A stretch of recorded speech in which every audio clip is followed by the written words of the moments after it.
নমস্কার, hi everyone, কেমন আছেন সবাই? আশা করছি সবাই ভালো আছেন, আমিও ভালো আছি। সকাল থেকে ভিডিওটা শুরু করলাম কারণ আজকে বাইরে একটু রোদ্দুর বেরিয়েছে, তাই ভাবছি কিছু কাচাকুচি আছে ওগুলো করে নিই। আর বর্ষার সময় বিছানা চাদর বালিশের রোয়ার প্রচণ্ড গন্ধ হয়ে যায়, জানি না কেন, কেমন একটা স্যাঁতস্যাঁতে ভাব চলে আসে। এই জন্য সপ্তাহে সপ্তাহে না কাচলেও খুব সমস্যা হয়। তো ওগুলো তুলে আবার কেচেও নিয়েছি, এগুলো যাচ্ছি এখন ছাদে নেড়ে দিতে। ঘুম থেকে উঠতে অনেক লেট হয়ে গেছে, সকাল সকাল ওগুলো কেচে দিলাম। এখন এই বসেছি, যা পড়ে যাচ্ছে। এই যে বাদাম খেতে প্রায় 9:30 বাজে। বাইরে রোদ আছে, তাও মনে হচ্ছে বৃষ্টি হবে, ওই জন্য সকাল সকাল কেচে দিলাম। যেহেতু আজ জিমের ছুটি, তাড়াতাড়ি জিনিসগুলো শুকিয়ে যাবে।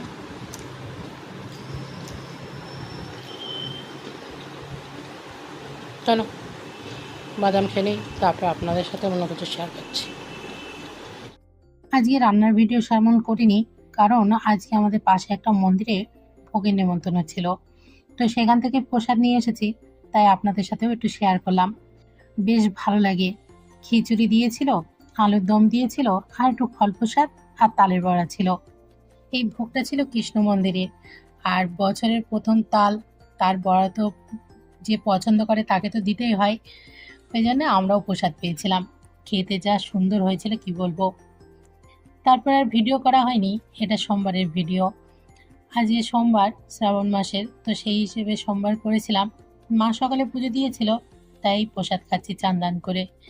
আর মাদের জন্য ভাত করে রেখেছি, ভাতে ডাল আর আলু ভাজা। তারপরে এদিকে সাবু ভেজানো আছে, দেখি কি করি। ফল খেয়ে নিই, তারপরে দেখছি কি করা যায়। কারণ ও বলছিল যে সাবু দিয়ে আলু দিয়ে কারি পাতা বাদাম দিয়ে যেটা করি ওটা বেশ ভালো লাগে, তাই ভাবছি ওটাই করব।